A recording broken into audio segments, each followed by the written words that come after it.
Hello बच्चों, let's read the following question. The refractive index of a glass is 1.520 for red light and 1.525 for blue light.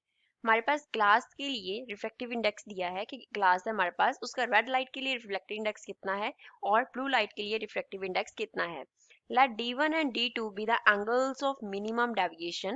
D1 and D2 angle of minimum deviation दिए गए हैं हमें red and blue light के लिए respectively in a prism of this glass. तो हमें बताना है will D1 will be less than D2, D1 will be equals to D2, D1 can be less than or greater than D2 depending upon the angles of prism.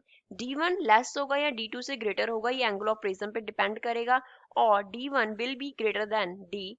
First of all, we will talk about the key concept used in the question. इस question में क्या key concept use हो रहा है, तो उसके लिए पहले हम देखेंगे कि what is angle of minimum deviation. Angle of minimum deviation होता क्या है, तो उसके लिए एक प्रिज्म कंसिडर करेंगे इस तरीके से. लेट अस सपोज ये हमारे पास प्रिज्म है, नीचे इसका बेस हो गया, this is angle of prism ए हो गया. अब फर्स्ट फेज पे हम क्या कर लेंगे, इस तरीके से नॉर्मल ड्रॉ कर लेंगे. इसी तरीके से सेकंड फेज पे क्या ड्रॉ कर लेते हैं, नॉर्मल ड्रॉ कर लेते हैं. तो ये क्या हो गया, हमारे पास एयर है इस तरफ, तो इसका जो रिफ्रैक्टिव इंडेक्स है म्यू ए वो कितना होता है, 1 होता है. मीन्स रेयर मीडियम है, दैट मीन्स प्रिज्म के बाहर हमारे पास क्या है, रेयर मीडियम है. दूसरे फेज के बाहर भी इस तरफ हमारे पास क्या है, एयर है, तो रेयर मीडियम है. प्रिज्म का रिफ्रैक्टिव इंडेक्स हम म्यू कंसिडर कर लेते हैं, मीन्स जो डेंसर मीडियम है वो कंसिडर कर रहे हैं. सो म्यू ए जो है वो लेस है किससे, म्यू से. सो प्रिज्म का जो मटेरियल है वो डेंसर है आउटसाइड मटेरियल से. अब कोई रे ऑफ लाइट जो थी इंसिडेंट हुई फर्स्ट फेज पे, उसका एंगल विद नॉर्मल जो होगा that is known as angle of incidence. We know angle of incidence होगा. अब एयर से एयर से जो रिफ्रैक्टिव इंडेक्स है वो प्रिज्म का बड़ा है, दैट मीन्स जो हमारी रे है वो रेयर से डेंसर मीडियम में एंटर कर रही है, तो क्या करेगी, टूवर्ड्स अ नॉर्मल बेंड करेगी. एंड प्रिज्म के इनसाइड वो बेस के पैरेलल डायरेक्शन में क्या करती होती है, ट्रेवल करती है. तो ये जो एंगल बन गया यहाँ पे, ये कितना होगा, R1 होगा. इसको R1 कंसिडर कर लेते हैं. फर्स्ट फेज के लिए जो एंगल ऑफ रिफ्रैक्शन है हमारे पास दैट इज R1. अब रे ऑफ लाइट जो है वो सेकंड फेज पे इंसिडेंट हुआ, सेकंड फेज पे जो एंगल बनेगा दैट इज R2, उसको हम R2 कंसिडर कर लेते हैं फॉर सिमेट्री. R2 क्या है, सेकंड फेज के लिए एंगल ऑफ इंसिडेंस है. अब सेकंड फेज पे, ये फर्स्ट फेज है जिसकी हम बात कर रहे हैं, ये क्या है, सेकंड फेज है. सेकंड फेज पे डेंसर से रेयर मीडियम में रे ऑफ लाइट एंटर कर रही है, तो अवे फ्रॉम नॉर्मल बेंड करेगी, दैट मींस इस डायरेक्शन में चली जाएगी. तो जो एंगल नॉर्मल के साथ बनेगा एंगल ऑफ इमर्जेंस होगा E. अब रे ऑफ लाइट को जाना चाहिए था इस डायरेक्शन में, किस डायरेक्शन में जाना चाहिए था, इस डायरेक्शन में जाना चाहिए था, लेकिन अगर हमने प्रिज्म रख दिया उसके रास्ते में तो वो इस डायरेक्शन में जा रहा है. दैट मीन्स वो अपने पाथ से इतना क्या हो गया, रे ऑफ लाइट डेविएट हो गया. तो डेल्टा क्या रिप्रेजेंट करता है, एंगल ऑफ डेविएशन को रिप्रेजेंट करता है. Angle of deviation, ray of light जो थी वो किस एंगल पे आ रही थी और किस पाथ में आ रही थी और किस पाथ में चली गई, डेविएट हो गई. तो कितनी डेविएट हुई, that is represented by angle of deviation delta.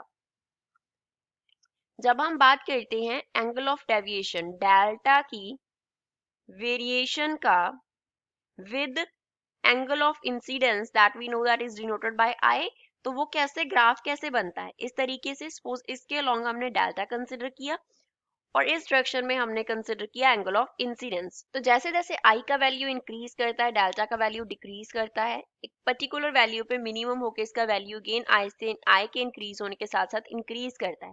तो I के एक पर्टिकुलर वैल्यू के लिए जो एंगल ऑफ डेविएशन है उसका जो वैल्यू है वो क्या आता है, मिनिमम आता है. इस पोजीशन पे जो डेल्टा है वो डेल्टा मिनिमम को रिप्रेजेंट करता है. तो for the angle of incidence, for the angle of incidence, यहाँ पे उस वो एंगल ऑफ इंसिडेंस, यहाँ पे क्या होता है, डेल्टा का वैल्यू क्या आता है, मिनिमम आता है. डेल्टा का वैल्यू मिनिमम आता है एंड उसको हम कैसे रिप्रेजेंट करते हैं, डेल्टा मिनिमम से रिप्रेजेंट करते हैं. That is minimum deviation condition. उसको हम क्या बोलते हैं, angle of minimum deviation. Angle of minimum deviation बोलते हैं. एंड जो हमारे पास कंडीशन बनती है that is minimum deviation condition.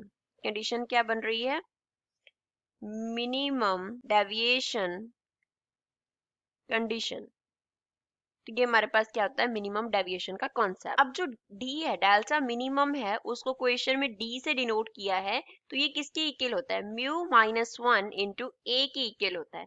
Delta minimum जिसको क्वेश्चन में डी से डिनोट किया है, उसके लिए इक्वेशन क्या होता है, mu refractive index of prism minus 1 into A angle of prism. Question में क्या बोला है कि ब्लू लाइट के लिए जो रिफ्रैक्टिव इंडेक्स है दैट इज 1.525, रेड लाइट के लिए 1.520 है।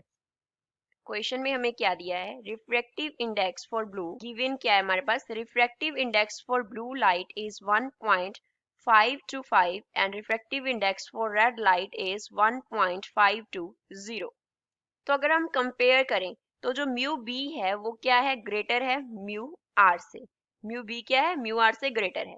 तो अगर हम ए का वैल्यू क्या रख लें, कांस्टेंट रख लें, ए का वैल्यू अगर कांस्टेंट रख लें तो उस केस में, क्योंकि प्रिज्म तो एक ही यूज कर रहे हैं तो ए का कांस्टेंट वैल्यू रहेगा, तो म्यू भी बड़ा है किससे, म्यू आर से।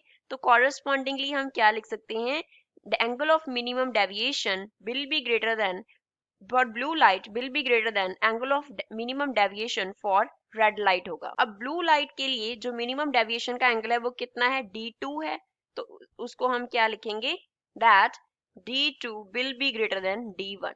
जो D2 होगा वो क्या होगा, D1 से ग्रेटर होगा। तो गिवन ऑप्शन में से फर्स्ट इस क्वेश्चन का करेक्ट आंसर है। I hope you understood well, thanks.